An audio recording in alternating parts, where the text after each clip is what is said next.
This RC Beginner Series is brought to you by Horizon Hobby. Hey, welcome to Flite Test. I'm Josh, and this is Josh. Hi. And this is episode 8 of our Beginner Series. If you've missed anything up to this point, make sure you go back and check it out. But today we're talking about transmitters. Transmitters, yes. In previous episode, we'll have a link below. We talked about the control systems of an airplane. Right. How a transmitter talks to a receiver, goes to the servos, and all the controls from that. This is specifically about the transmitter. This is the physical control that you hold in your hand Yes. to tell your plane what to do. And there's a lot of great benefits about this. You can start, it depends on where you want to go with the hobby. If you're just not sure if you want to really get into the hobby and you want to see if you have a knack for flying, you know what, you can go cheap. You can go simple. But if you know you're going to be committed and you want one transmitter for life, you can also go that way too. I want to go with the shiny one. Well, you know what, let's talk a little bit about the history too. Okay. Back in the day, you like that? Mm-hmm. When you were in your When I was 40s. younger. Antennas didn't have these nice little stubby things. They worked off of something called 72 megahertz. Uh-huh. And they required a crystal, and they operated on specific frequencies. Crystal? And those gave you a tremendous amount of range, but the problem is you could interfere with other people if they flew on the same Somebody frequency. else had 72 megahertz. Exactly. And to this day, they are still used with some hardcore FPV flyers for that super long range that they give you. But today, things have gotten much more advanced, and now we have 2.4. So we've gotten rid of that crazy long antenna. 2.4 gigahertz. Gigahertz. This is Gigaplex. Gigahertz, yes. And they work off a much faster communication speed. And also, they do something called frequency hop. You know, in the flying events, when we go to different events, you have sometimes 50, 60 airplanes up at once, right? Right, yeah. And no one's grabbing these things called frequency pins and clipping them on their transmitters like the old days. No. If you flew in the old days on 56, you actually went and you put your little AMA card in a little pouch, and then you grabbed the little frequency pin and you clipped it on your antenna. And the FCC rules required you to have a little flag saying what channel you're flying, you know, so everyone could see it very clearly. Make sure There's that nobody's on the same frequency. a lot of crazy rules because no one wanted to have an airplane get shot down because Right. it's a safety hazard and it's not good for your airframe. Yeah. But nowadays, you can just walk to your flight line, power on, and go fly. Reason being is there's something called frequency hopping. You want to guess what that is? Besides this? It picks another frequency? Well, kind of. Early days with Spectrum, they had where they'd pick 2 channels, but that wasn't even all that good. So now all communications with 2.4 actually hop through the frequency. Now imagine you have a frequency band of, say, 50 channels, okay? And many times per second, your radio is jumping through all those 50 channels. Sometimes in order, hopping, exactly. Sometimes in order, sometimes in different algorithms. There's different protocols for different manufacturers. They all have their own way of doing it. But long story short, nothing lines up on the exact same channel too long. So the benefit is you don't have to worry about what's out there in the atmosphere to interfere. Okay. Now you do lose a little bit of range because you don't make these things to go miles and miles and miles. Right. Like the old days. So you got to keep it in closer and be very careful So what if you're you're around. flying around other people, 2.4 gigawatts is probably the way to go. 2.4 gigahertz, yes. Gigahertz. Gigahertz. Now, before we go any further, there's one really important thing we got to tell you, and it's one thing you got to remember because it's never going to change for the most part. This radio, which is the Spectrum, will not talk to a high-tech. So if you want to go Spectrum, make sure you snotty, huh? Yeah, no, it's naughty. They all have unique protocols, which means unique ways to communicate with each other. So you don't want to go ahead and buy a Spectrum radio and then buy a high-tech receiver, or expect a bond and fly a Spectrum or Horizon product, which operates off of Spectrum technology, to talk to a high-tech. Okay, so always make sure that everything is brand specific. So if you start with using a Spectrum, make sure you buy the supporting products, aka receivers and anything like that, for that product. So brother, you can see that we have the cheapest here, and it goes around to the most expensive. The shiny one. The shiny one, exactly, the one that goes faster, right? Yeah. Now, what's the difference? What do you see here? Well, they all have different number of channels. Exactly. More switches, more functions, more channels. And channels are the functions that you can use for your plane. You know, your elevator, throttle, ailerons, rudder, bomb drops, flamethrowers, Incendiary crop devices. dusters. Crop dusters. Yeah, you know about crop dusters. Love crop dusters. They're He awesome. does it all the time. Yeah, absolutely. Now, if you're buying like a ready to fly, Yes. you can most likely expect it to come with a 4 or 5 channel, right? Yes, this is a 5-channel, and this is actually technically a 5-channel too. Oh, really? Why did you say 4? Well, they're lying to you, aren't they? They're giving that little extra bonus. Thank you. But you see there's an extra switch over here. Yes, it says rates. Exactly. Now that's for your expo and dual rate. And that's pre-programmed here, and so is this one. But we're going to talk about expo and dual rate a little bit later. But one thing to keep in mind, just because you have switches does not mean the number of switches depicts the number of channels. Okay. Only the manufacturer specs are going to tell you how many different functions you have. All right. All right, so keep that in mind. But we talked to you about getting into a 3 or 4 channel, and if you're listening to that, a 4-channel or a 5-channel radio is going to be perfect for you. Because then you have some room to grow. You have a little bit of room to grow. You can add that flamethrower down the road. And I'd honestly say probably the best, simplest radio to get involved, the most bang for the buck, would probably be getting into your 6-channel range. The nice thing about that is you can pilot warbirds, you can get upwards into the bigger airplanes and not have to upgrade. Also, you get more computer functions. And computer functionality, what do you think that is? What do you think it gives it to you? More options for more planes? More options, you have more planes and memory. The neat thing about this is this transmitter here holds 10 airplanes. So in the olden days, when you had to go and you wanted to fly 10 different airplanes, guess what? You had to have 10 transmitters because it didn't communicate. One transmitter per receiver. Right. Later on, they got a little more advanced with computerized radios, which was what this is. Okay. But they didn't hold that many. Now this one here is very economical, but it'll actually hold 10 airplanes for you. Nice. So all you need to do is buy another receiver, and then you tell it which plane you want to talk to. Okay. It'll talk to that, and you can fly that. So that means you don't have to invest in a whole other transmitter every time you want to buy another airplane. But make sure the receiver is going to talk to this transmitter. Very, very important. If you have a Spectrum, stay with the Spectrum. Futaba, stay with the Futaba, and et cetera, and so on. They're very clicky. Now, one great thing about that is if you get it ready to fly right off the bat and it comes with one of these transmitters, you're not out of transmitter, because the beautiful thing about this is this will talk to this through a buddy cord. So if you keep your makes and your models the same, you can actually use this in future airplanes, and you can now, say, train your child after you learn to fly. Nice. Or you can train a buddy how to fly using a buddy cord. Let's say Josh and I are at the field flying. And I want to learn to fly. He's not feeling too sure of himself. Yes. Well, I've got my trusty DX6 here, and I'm controlling the plane. What we can do is I can actually plug in to the trainer port, and he plugs into his trainer port, and I can give Josh the option to fly. Yes. But if he gets into trouble, starts to crash, I can override instantly. And the way this would happen is normally while I'm flying, and say the student is flying, you'd be holding in on the training button. Okay. The second I get in trouble, which I do often, right? All the time. You release it, and you instantly have control. You would not believe how often I have to bail him out. All the time. It's crazy. A very valuable resource, because now you can take the hobby to other people, and you don't have to be worried about trying to grab the transmitter out of his hands, especially with kids. Right. No one wants to be hovering over a little kid while they're trying to fly, because you know what? They're fast. It's hard to get that transmitter out in time. And their parents will probably call the cops on you. They will. Absolutely. All right, so buddy box systems are really, really great, but the 6-channel radios that are computerized, definitely the most bang for the buck. As you go up in quality, you are going to get more functionality, more advanced programming, like your mixes, you're going to get more of those. You're also going to get better quality gimbals and switches and things like that. So the actual hardware and the processors will be better quality too. Nice. Okay? Let's talk about modes. Modes. Modes 1 and 2. Yeah, what do you think a mode is? Mode is, well, it kind of determines what functions are on what side. Yeah. So we What the fly in sticks do. mode 2. Mode 2, you right? got So it. that means that our throttle and rudder is on our left side, Mm-hmm. and aileron and elevators on the right. Yep. Now, the important thing to remember is that different modes don't mean better or worse. They're just different. Okay. So use the mode that's most common in your area. If you guys are in our area and mode 2 is common, by all means follow mode 2 along with us, because we're always going to be using mode 2. Yep. And you can follow along. So if we're talking about right stick control, it'll be the exact same. Okay. But use the mode that's most common in your area. Different countries have different popularity with different modes. Just like how some of them drive on the wrong side of the road.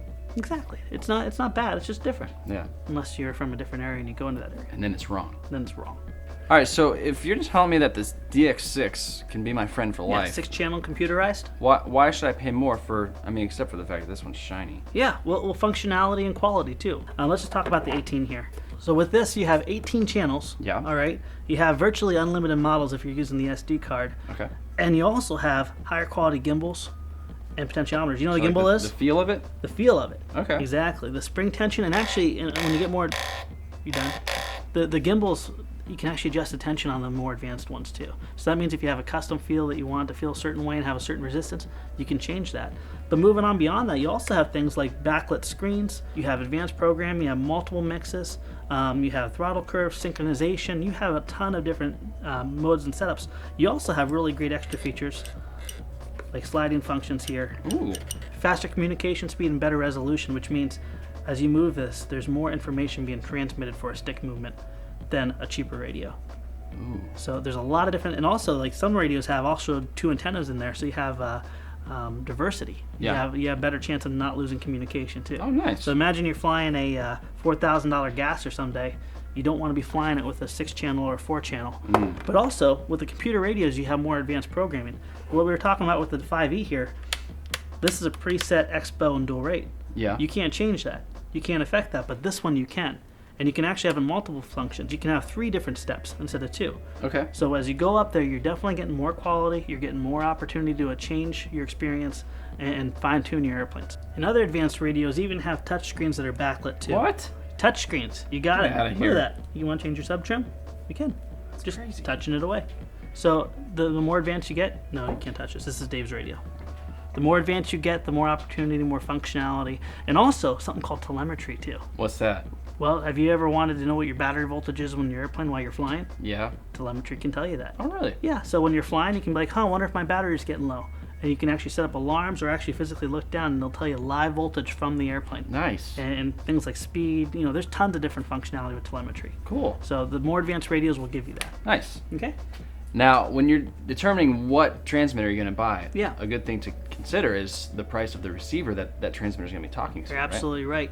A expensive transmitter doesn't always mean an expensive receiver, but with the added functionality, it can certainly mean that. So one thing to keep in mind there is how readily available are the receivers in your area, and also what's the price and what kind of plane are you going to fly. If you're going to fly a lot of 4-channel airplanes, you don't really need a high-end receiver. So research forward and find out what the price of those receivers are and make sure you're willing to pay the price. It can fluctuate by $20, $30 a receiver. All right, now we're going to talk about dual rates and expos. Very important functions, and probably the most important functions you can look for in a radio beyond your core functions, which is your actual gimbals. So we have a nice little object lesson set up here. This is and, amazing. what this is we actually have this one right here is set up to a servo. This is your control surface. This is connected to a servo, which will normally land a control surface, and Right. this is your transmitter here. So whatever inputs I give over here will be matched by this arrow here. Exactly. See? Exactly. Everything's So all the same. right now we have 100% on both of them. So 100% throw. That means when we take this to 100%, guess what? We're getting 100% It's over exactly here. the same thing. Now, dual rates are just that. They're changing your rates. It's giving you the ability to change the rates and the throw of your plane. Right. Why do you think we'd want to do that? Just so it's not so crazy, so your control surfaces aren't going. Yeah, so it's not too sensitive. Right. So say you're in a circumstance where you want to fly slow and you want to fly fast. Right. If you're flying really fast, more airflow means more control sensitivity. Means that you're going to be. It's going to be doing crazy. this a lot Yeah. more. So you can actually, when you're flying in certain modes, say you want to stay maneuverable, Yeah. you can have the full authority, your 1-to-1 authority. Yeah. But say you want to dial it down a little bit. Okay. Say you want to go to 50% throws. All right. So I'm going to go to 50%. Yep. Now what happens is my physical inputs over here stay the same. Yes. But the throws that the plane is getting are The cut down output. to 50% now. It's cut down. Exactly. And the nice thing about this, the more advanced radios you get, the more you can change your dual rates. You can have 3 positions if you want. So you can have different percentages of dual rates. Say you're taking off, and one thing you don't want to do is over control when you're taking off or you're landing. Yeah. Okay, so you're taking off, you don't want to over control, you can cut your rates down a little bit so you don't end up popping into the air too quickly. Okay. Or when you're landing and you want to get that full stall, you can go to high rates and actually settle it down in and fully bleed off all the airspeed. Nice. That's really good for And you can warbirds. change your rates midair. You can change it midair. Say you want to do hardcore aerobatics and really like dogfight with somebody. Yeah. You want high rates. Okay. But then you want to fly real smooth and maybe put a camera on it and get really smooth control. Yeah. You can dial down your rates. Nice. Now that's how rates work. Expo. Expo. What do you think expo is? What does it even mean? Well- Exponential. Exponential is that right? the full I word. got it right? Exactly. Exponential, you're not changing the amount of control surface movement. Uh-huh. You're changing the exponential curve from 0 to 100, and you're actually deadening the center area a little bit and letting it still get to the full 100% throw at the very end. Let's demonstrate it. All right, it's easier to do that. So Okay. you flip down and say you have expo now. Yeah. In this case, we'll have 80% expo. Right. Okay, so we have an 80% exponential curve going where you have your 100% throw here, but it's going to keep it very minor. Go ahead and show them what happens. Okay. So in the middle, not much Yeah, happening. just take it to here. 25% there real quick. Look at that. Not much going on. Not much But at all. then when it's like kick it out here, oh my gosh. That final 20% there is where all your throw is going to be made up, and it's going to go up to 100%. Yeah. So really smooth flying here, real nice and gracious. But Right. oh my goodness, there's a tree there. I got to pull up. Ah. Look at that. This is also exceptional for when you want to change the different flying characteristics and how the plane feels. Okay. Also, with the way your linkages are set up too, you have different exponential advantages.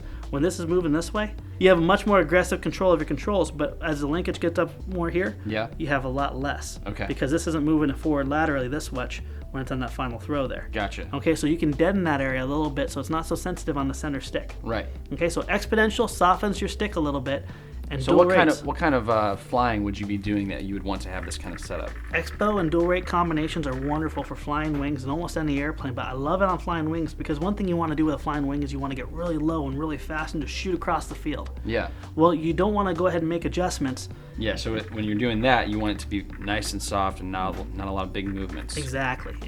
And you still want to keep that control authority in case you need to change something very quickly.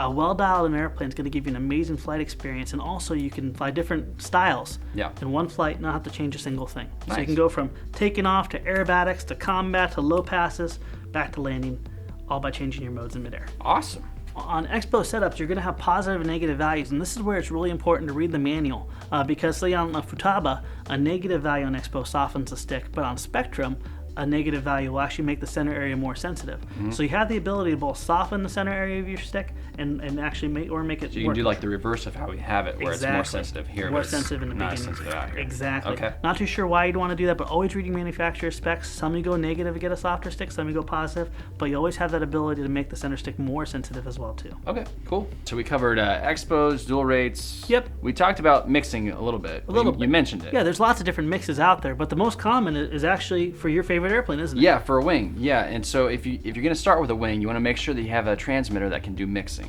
Exactly. So what it does is it mixes your elevators and and your it's ailerons. called Elevon mixing. Yeah. And a matter of fact, we have a whole video that goes very in depth on hooking up different transmitters to get you the Elevon mixing. It goes from there should be a link below. Yeah, there'll be a link below, and then it goes from the DX5 all the way through the DX8. Shows you how to mix different devices. Yeah. And Elevon mixing is crucially important because if you don't have that, you cannot fly flying wings. No.